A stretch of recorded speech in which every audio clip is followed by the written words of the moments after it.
besoin de toi, maître. Heureuse est la mère qui t'a porté et allaitée. Heureux plutôt ceux qui écoutent la parole de Dieu et qui l'observent.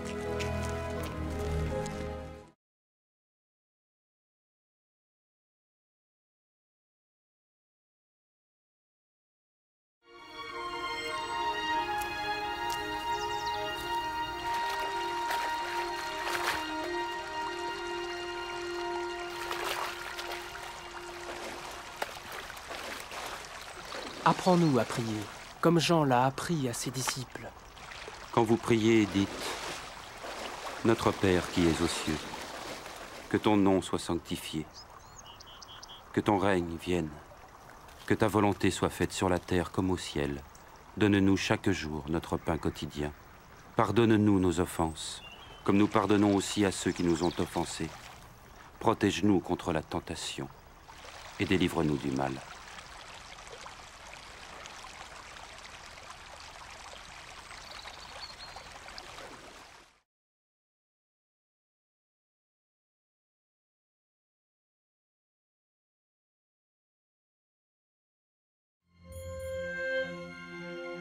Dans les Saintes Écritures, Dieu déclare que le Messie viendrait pour être le sauveur du monde. La vie de Jésus prouve qu'il est bien celui dont les prophètes avaient parlé. Ésaïe a prophétisé que la Vierge deviendrait enceinte et qu'elle enfanterait un fils. Des siècles plus tard, la naissance de Jésus accomplissait cette prophétie.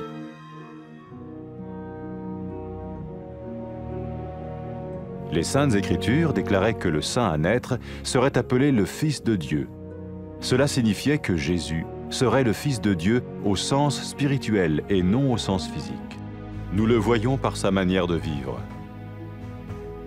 Il a guéri des malades, il a pardonné leurs péchés, les a ramenés à Dieu et leur a promis une place dans le royaume éternel de Dieu. Il s'est offert lui-même en sacrifice pour le péché à leur place. Puis il est revenu à la vie, victorieux sur la mort selon le plan de Dieu. Jésus a dit « Personne ne me prend la vie, mais je la donne de ma propre volonté. » La vie de Jésus n'a pas seulement accompli les écrits des prophètes, mais elle a aussi confirmé la vérité de la sainte parole de Dieu. Les prophètes avaient écrit « Ta parole, ô mon Dieu, est parfaite, elle dure à toujours. » Jésus lui-même a dit « Le ciel et la terre disparaîtront, tandis que mes paroles ne disparaîtront jamais. » Jésus est venu pour nous donner la vie dans toute sa plénitude. Et quand l'homme a désobéi à Dieu dans le jardin d'Éden, il a choisi sa propre voie et ses actions l'ont séparé du Créateur.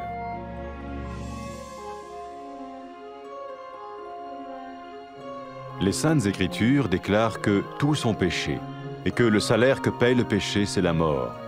Il s'agit de la mort spirituelle, éternelle séparation d'avec Dieu. Mais tout comme Dieu a donné un bélier pour qu'il meure à la place du fils d'Abraham, ainsi il a envoyé Jésus, le Messie, mourir à notre place. Sa vie, sa mort et sa résurrection restaurent la relation entre Dieu et tous ceux qui mettent leur confiance en lui.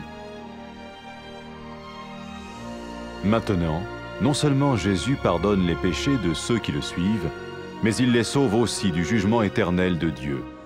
Ils sont sûrs d'aller au paradis et de vivre avec lui pour toujours. C'est cette vie et cette liberté de la culpabilité et du pouvoir du péché que Jésus offre à chacun aujourd'hui. Cela ne veut pas dire suivre une religion, mais choisir d'avoir foi en Jésus qui dit « Je me tiens à la porte et je frappe. Si quelqu'un entend ma voix et ouvre la porte, j'entrerai chez lui. » Cela veut dire se tourner vers Dieu et croire que Jésus vient dans nos vies pardonner nos péchés et nous rendre tels qu'il veut que nous soyons. Il ne suffit pas d'approuver intellectuellement ce qu'il dit, ni de vivre une expérience émotionnelle. Nous le recevons par grâce, au moyen de la foi, par un acte de notre volonté. Lorsque quelqu'un est prêt à suivre Jésus le Messie, il peut lui parler par une simple prière. Peut-être êtes-vous prêt maintenant à ouvrir votre vie à Dieu. Si oui, vous pouvez vous joindre à la prière suivante, silencieusement. dans votre cœur. Seigneur Jésus, j'ai besoin de toi. Merci d'être mort sur la croix pour mes péchés.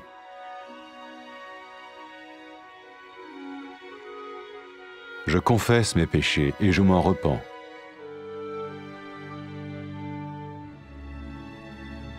Je t'ouvre la porte de ma vie et je te reçois comme mon Sauveur et Seigneur.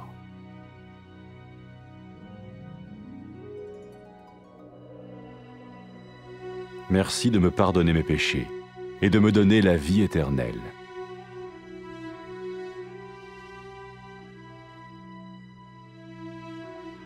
Fais de moi le genre de personne que tu veux que je sois.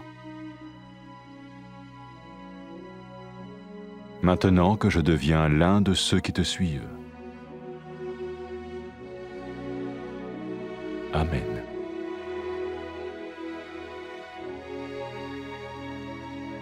Jésus a dit à propos de ses disciples, « Mes brebis écoutent ma voix, je les connais et elles me suivent. » Pour expérimenter la vie en abondance promise par Jésus, ceux qui le suivent parlent à Dieu chaque jour dans la prière et lisent ou écoutent sa parole.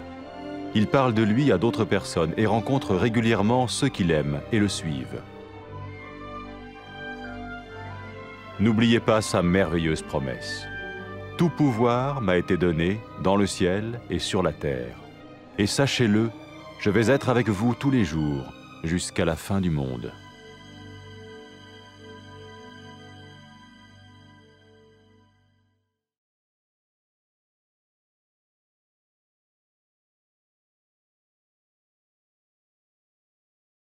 Ti na duhesh o Zot. Lum nëna që të lindi e të rriti. Më mirë lum ata që dëgjojnë fjalën e Zotit dhe i binden.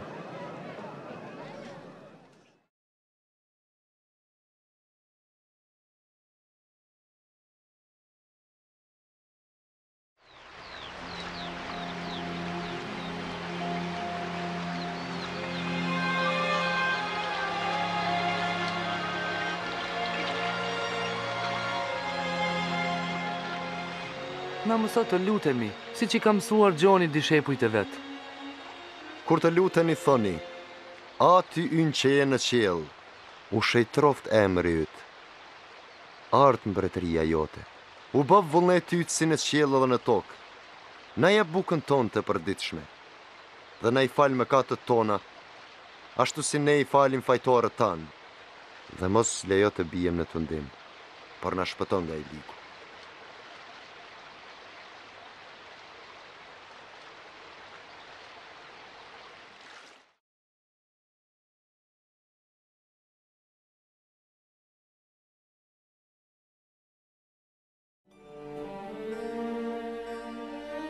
Në shkrimet e shenjta Perëndia ka thënë se Mesia do të vinte për të qenë shpëtimtari i botës. Jeta e Jezusit dëshmon se ai ishte vërtet profeti për të cilin u fol. Isaia profetizoi, e virgjëra do të mbetet shtatzënë dhe do të lindë një djalë. Shekuj më vonë përmbushja kësaj profecie ishte lindja e Jezusit. Shkrimet e shenjta thonë se i shenjti që do të lindë do të quhet biri i Perëndis. Kjo do të thotë se Jezusi ishte biri i Perëndis në një kuptim shpirtëror, jo fizik. Ne e shohim këtë në mënyrën se si e jetoi jetën. Ai shëroi njerëz nga sëmundje, fali mëkatet e tyre, i ktheu në rrugën e Zotit dhe u premtoi një vend në mbretërinë e përjetshme të Perëndis. Ai e dha veten si sakrificë për mëkatet e njerëzve dhe pasi u kryqëzua, u ringjall përsëri duke e mundur vdekjen. Jezusi tha, askush nuk mund të ma heqë jetën, por e lë vetë. Jeta e Jezusit jo vetëm që përmbushi shkrimet e profetëve, por pohoi edhe një herë të vërtetën e fjalës së shenjtë të Perëndis. Profetët thanë, fjala e Zotit është e patëmetë, fjala jote, o Zot, është e përjetshme. Vetë Jezusi tha, qielli dhe toka do të kalojnë, por fjalët e mia nuk do të kalojnë. Jezusi erdhi ta japë jetën e tij në gjithë plotësinë e saj. por kur njeriu nuk ju bind në kopshtin e Edenit dhe zgjodhi të shkojë në rrugën e tij, veprimet e tij e ndanë atë nga krijuesi. Shkrimet e shenjta thonë se të gjithë kanë mëkatuar dhe paga për mëkatin është vdekja. Kjo ka kuptimin e një vdekje shpirtërore, pra të ndarë nga Perëndia. Ashtu siç siguroi Zoti një dash në vend të birit të Abrahamit, po ashtu ai dërgoi Jezusin, Mesin, të vdiste për ne. Jeta, vdekja dhe ringjallja e tij kthyen përsëri marrëdhënien midis Perëndisë dhe atyre që i besojnë atij. Tashmë, ata që ndjekin Jezusin jo vetëm që i kanë mëkatet e tyre të falura, por janë të shpëtuar nga gjykimi i përjetshëm. Ata janë të sigurt për parajsën dhe do të jetojnë me të për jetë. Jezusi ja jep këtë jetë çdo njeriu dhe e çliron nga pushteti i mëkatit. Kjo nuk do të thotë të ndjekësh një fe, por të zgjedhësh që të kesh besim tek Jezusi, i cili thotë: Unë qëndroj tek dera dhe trokas. Nëse dikush e dëgjon zërin tim dhe e hap, unë do të hyj tek ai. Kjo do të thotë të kthehemi tek Perëndia dhe të besojmë Jezusi që ai të vijë në jetën tonë, të na falë mëkatet dhe të na bëjë ashtu siç dëshiron ai të jemi. Nuk mjafton të jemi dakord vetëm me mendje me ato që thot ai. Nuk mjaftojnë as ndjenjat në një çast të caktuar. Ne e pranojmë atë përmes hirit me besim si një akt të vullnetit. Kur njerëzit janë gati të bëhen ndjekës të Jezusit, Mesis, ata mund të flasin me të përmes një lutjeje të thjeshtë. Ndoshta ti je gati tani t'ja hapësh jetën tënde Perëndis. Nëse është kështu, bashkohu me mua në lutjen që do të bëj për të dhe lutu pa zë në zemrën tënde. Zot Jezus, kam nevojë për ty.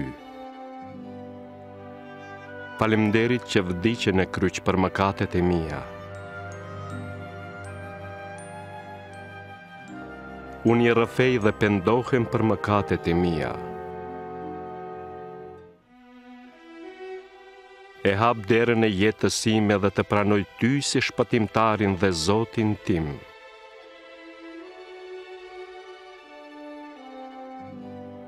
Faleminderit që mi fale mëkatet dhe më dhe jetën e përjetshme.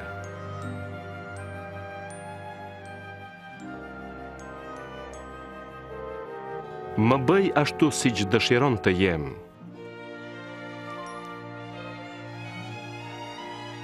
Ndërsa bëhem një nga ndjekësit e tu. Amen.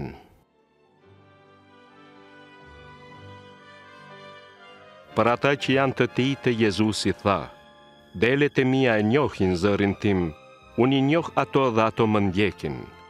Që të përjetojnë në jetën me bollëk, të cilën ai ua premtoi. Ndjekësit e tij flasin me Perëndinë çdo ditë në lutje dhe lexojnë ose dëgjojnë në fjalën e tij. Ata u tregojnë të tjerëve për të dhe takohen rregullisht me ata që e duan dhe ndjekin atë. Mos harro premtimin e tij të mrekullueshëm. Mua më është dhënë çdo pushtet në qiell e në tokë, dhe ja, unë do të jem me ju gjithë ditët deri në mbarim të botës.